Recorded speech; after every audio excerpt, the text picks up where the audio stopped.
Radio Barcelona, que tiene una gran historia en los anales de las ondas. Fue la primera emisora de España y se ha distinguido siempre por sus reportajes y laudables campañas benéficas. Benvinguts i benvingudes al nostre videopodcast especial de la revista Angla. Avui estem de celebració perquè commemorem els 100 anys de la ràdio a Catalunya. Un segle de veus i històries que han deixat una empremta inesborrable.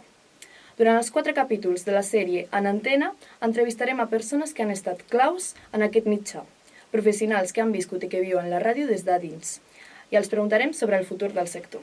Avui, dins el capítol de Ràdios Locals i Municipals, entrevistem a Imanol Crespo, director i gerent del Prat Comunicació del Prat Ràdio.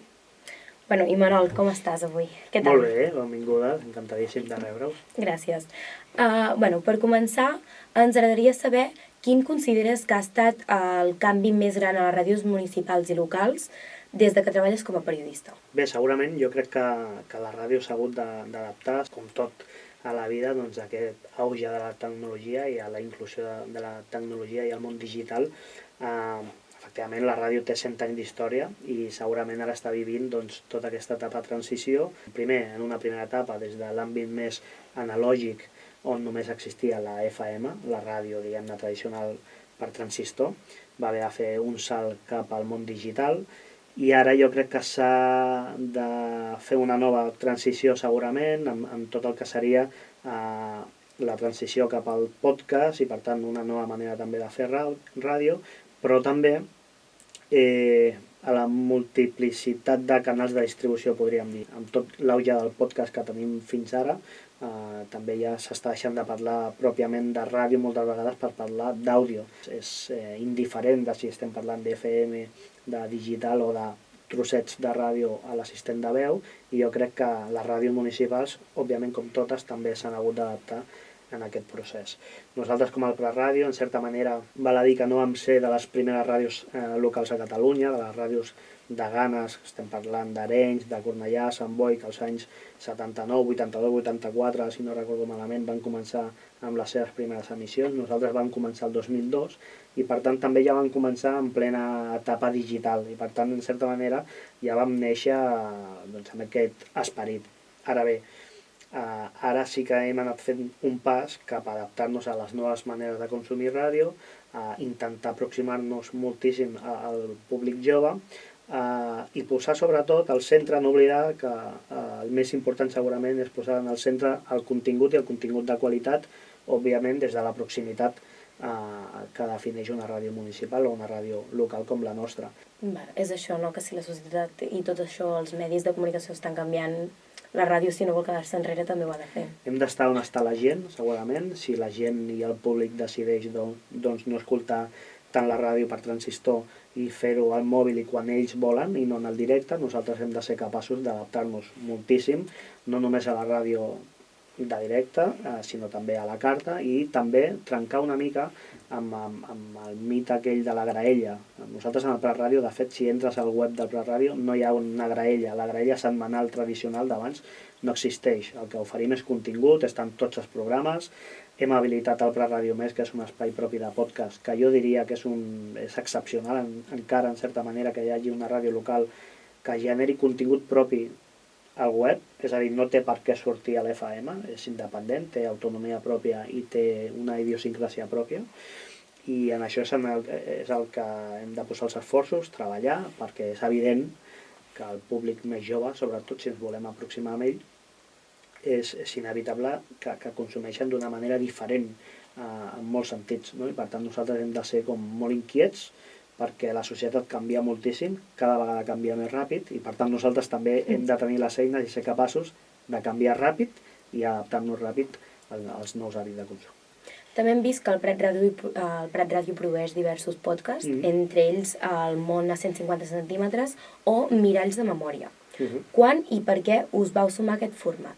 Nosaltres estrenem el 2022 aquest espai del Prat Ràdio Més, d'entrada d'una manera una mica experimental, a veure què, però sí que amb la intenció d'oferir una proposta i una oferta de continguts de qualitat excepcional al que era la graella. I això ens permet fer altres projectes que trenquen la dinàmica aquesta de programa setmanal d'una hora, tradicional i tancada, sinó a fer propostes mensuals, una mica més treballades, i amb un perfil també comunitari interessant. I en aquest sentit, amb el món a 150 centímetres, en col·laboració amb l'Ajuntament, vam veure interessant, volíem aproximar a nens i nenes de la ciutat a la ràdio, ensenyar a fer ràdio directament, i aleshores vam estrenar aquest podcast, que el que té com a objectiu és nosaltres fem tot un acompanyament a nens i nenes de sisè de primària, anem a les escoles, fem tot un taller, una xerrada i una experiència pràctica de convertir l'aula en una redacció periodística. I a partir d'aquí fem tot un guió d'un podcast que després, el segon mes, venen aquí als estudis de la ràdio a gravar. I al final els nens i nenes de la ciutat ofereixen un podcast cada 2 mesos, també en certa manera amb les seves inquietuds, però també amb un acompanyament que els hi permet una primera aproximació al llenguatge radiofònic, a què fem els periodistes, treballar informació contrastada, tenir esperit crític i, a més, practiquen, locuten i amb totes les derivades i tots els avantatges que des del punt de vista pedagògic té la ràdio. I en el cas de Milers de Memòria, és un podcast de memòria democràtica, és una sèrie de podcast, per tant era només una temporada de 13 capítols, amb la coproducció de la xarxa, que ha quedat un resultat excel·lent, també precisament gràcies a la participació aliena d'actors de la ciutat. I el que van fer és per intentar... Nosaltres volíem parlar de memòria democràtica, diguem-ne, no? I el que van fer és, més enllà, hi ha molts espais de memòria democràtica, més enllà de parlar d'un podcast de memòria amb experts, entrevistes, intentem aproximar aquest contingut també a la gent jove. En aquest cas, estudiants de secundària.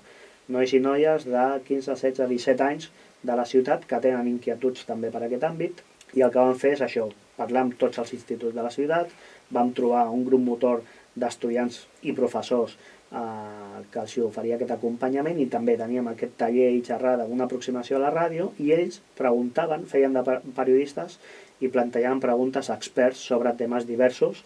Hem parlat de LGTBI al segle XX, hem parlat del paper de la dona al segle XX, de conflictes bèl·lics tradicionals com la batalla de l'Ebre, la guerra civil i la repressió a Catalunya durant el franquisme, i d'altres temes diversos on la gent jove ha tingut la seva, diguem-ne, ha pogut dir la seva, no?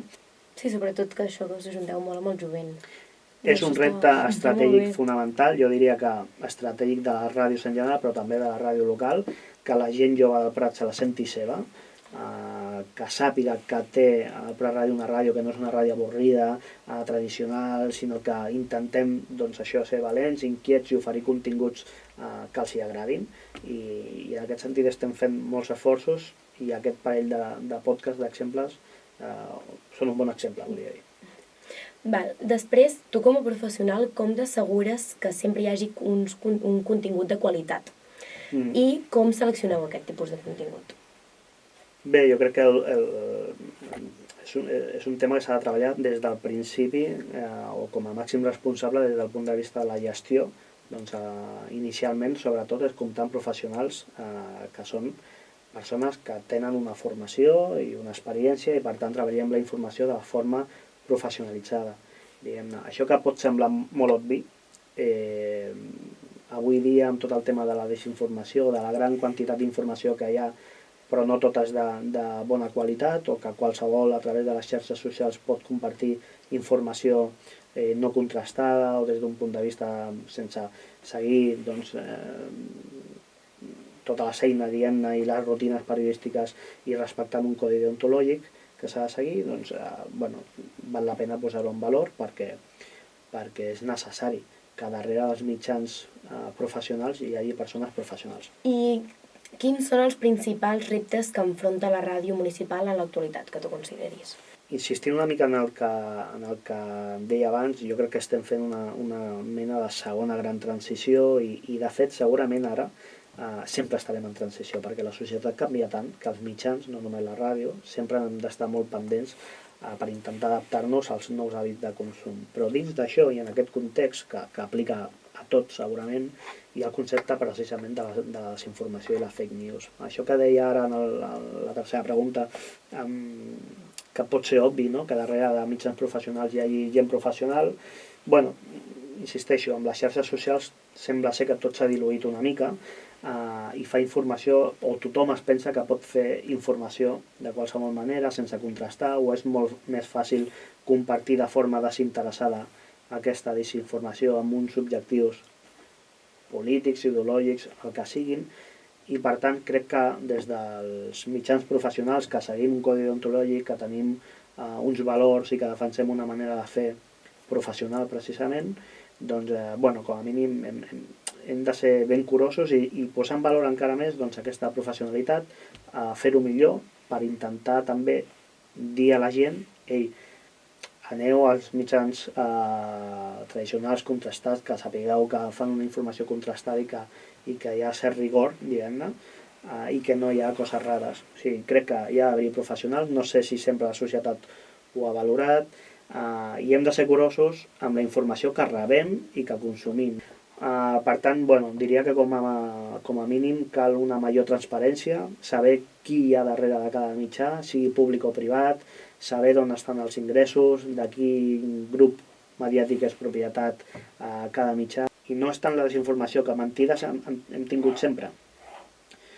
Mentides als mitjans de comunicació o informació esbiaixada hi ha hagut sempre, hi haurà sempre segurament, però la mentida interessada i la capacitat que té ara de compartir-se aquesta mentida interessada és molt major que anys enrere, i per tant les conseqüències i les derivades de tot això són diferents també, i per tant és el que fa que existeixi segurament aquest problema. Doncs moltes gràcies.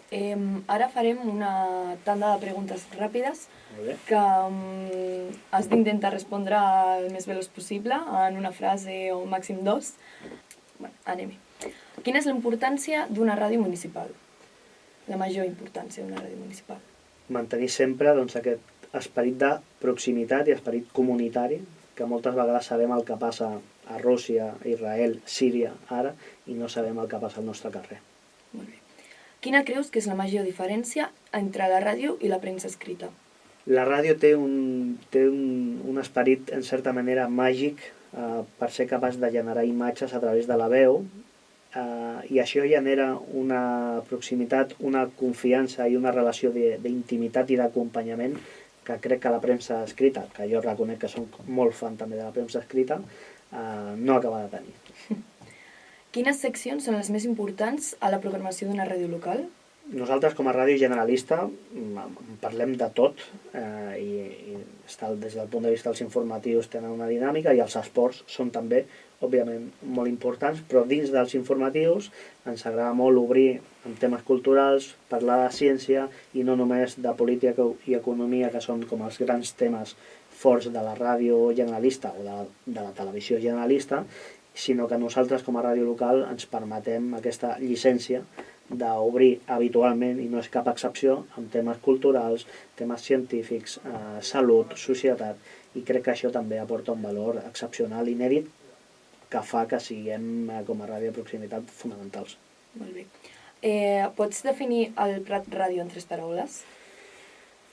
Sí, jo diria segurament que som molt inquiets, pròxims i sobretot això, professionals. I per últim, creus que la vostra ràdio s'apropa a la gent jove?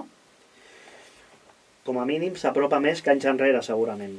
Com a mínim estem fent molts esforços per intentar aproximar-nos a la gent jove. Que no és que sigui una iniciativa per intentar aproximar-nos, sinó que és una estratègia de la ràdio, és una estratègia d'empresa, i que intentarem fer el possible per demostrar això, que la ràdio pública del Prat també se la sentin seva.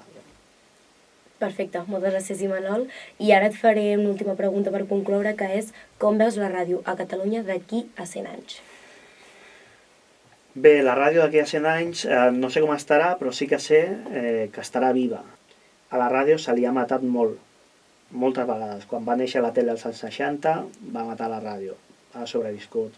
Amb la crisi econòmica del 2008 i la crisi de publicitat del 2012, també la ràdio moriria. Amb l'auge digital i de les noves maneres de fer, també la ràdio moriria. I aquí seguim, hem fet 100 anys, i crec que, al contrari, crec que estem més forts que mai, segurament, sempre i quan mantinguem aquest esperit de ser inquiets i d'intentar adaptar-nos als nous hàbits de consum. És veritat que si no ens adaptem, morirem i deixarem de ser, però si tenim aquesta inquietud, jo crec que la ràdio manté una màgia i manté una proximitat i acompanya tant que és incomparable. No ho trobarà ni la televisió aquest esperit, ni crec que la premsa escrita, i per tant sé que si fem bé la feina d'aquí en 100 anys no sé com estarem, no sé si hi haurà ja una intel·ligència artificial 4.0 d'aquí a 100 anys, però la ràdio haurà trobat el seu forat, segur, estic convençut, i també les ràdios locals. Vull dir, en aquest sentit crec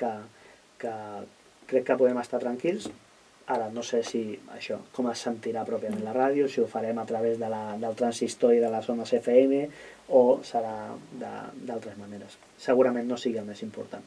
Val, perfecte. Un cop més, moltes gràcies, Imanol. Un plaer tenir-te avui en antena.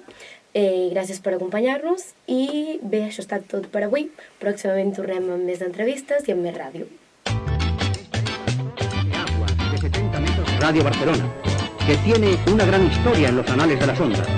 Fue la primera emisora de España y se ha distinguido siempre por sus reportajes y laudables campañas benéficas.